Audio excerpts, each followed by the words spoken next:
ఈ రోజే డౌన్లోడ్ చేయండి. మీ ఫేవరెట్ షోస్ చూడండి. నా ప్రయత్నానికి మీ ఆశీస్సులు తోడై నందు శ్రావ్యని పెళ్లి చేసుకోవడానికి ఒప్పుకున్నాడు. చాలు స్వామి, చాలు. చాలా సంతోషంగా ఉంది.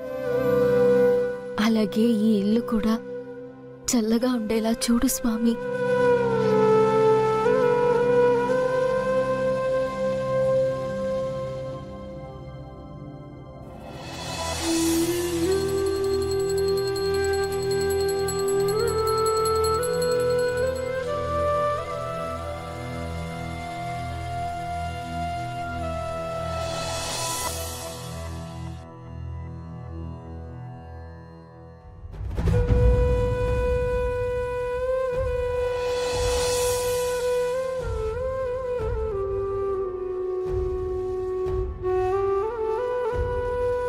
శ్రావ్య, ఏంటిది?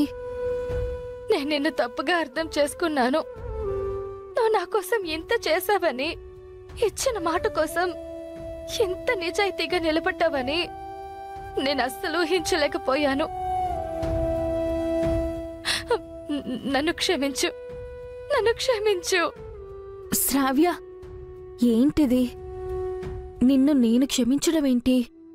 అవును, నిన్ను చాలా అపార్థం చేసుకున్నాను.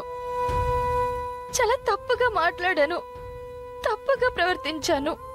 శ్రావ్య, అవన్నీ ఇప్పుడెందుకు? చెప్పాలి. ఎందుకంటే చిన్నప్పటి నుంచి నేను, అదితి మేమంతా కలిసే పెరిగాం, కలిసి ఉండాలని అనుకున్నాం.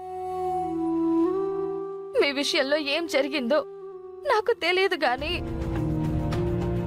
ఒక్కసారిగా 2 పెళ్లిళ్ళు ఆగిపోయేసరికి ఏం చెయ్యాలో, ఎలా రియాక్ట్ అవ్వాలో తెలియక దానికి నువ్వే కారణమని నీ మీద కోపం పెంచుకున్నాను.